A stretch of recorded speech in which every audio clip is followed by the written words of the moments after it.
We've covered a lot of ground in talking about atoms, so let's tie together the ideas of orbitals, energy level diagrams, and the trends in atomic properties that we've seen.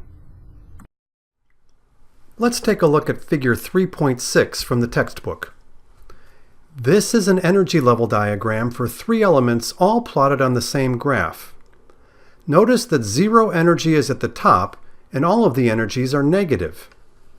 The diagram shows the highest occupied orbitals for lithium, carbon, and fluorine, as well as the proper number of electrons in those sublevels. We can confirm this by looking at the location of each element on the periodic table. Remember that for all of these atoms, there are filled orbitals at lower energy and empty orbitals at higher energy, but the diagram only shows the highest occupied orbitals. Ionization energy is the energy it takes to remove an electron from an atom. To interpret this diagram, we need to identify the electron that is removed from each atom. We'll highlight these with blue circles. Notice that it is the highest energy electrons that will be removed, not core electrons or other electrons at lower energy. The red arrows then indicate the energy it takes to remove the electron, which is the ionization energy. You are taking the electron to the top of the diagram at zero energy. In Coulomb's law, zero energy correlates with an infinite distance between the electron and the nucleus, which is the same thing as removing the electron from the atom. Another way to think about this is to imagine that you are standing at the top of the diagram, and you have to reach down into each atom and pull an electron out.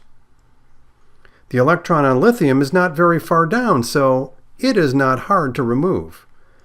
In order to remove an electron from fluorine, you have to reach much farther down and expend a lot more energy to do so.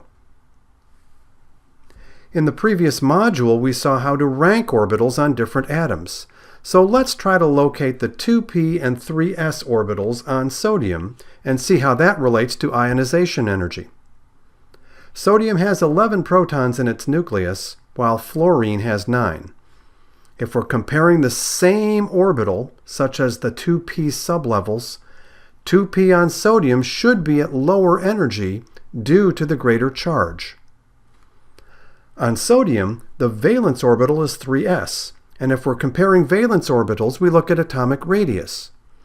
Sodium is the largest of these atoms, so sodium should have the highest energy valence orbitals. To find the ionization energy for sodium, we need to identify the electron that is removed. Again, it is the electron in the highest occupied orbital, 3s in this case.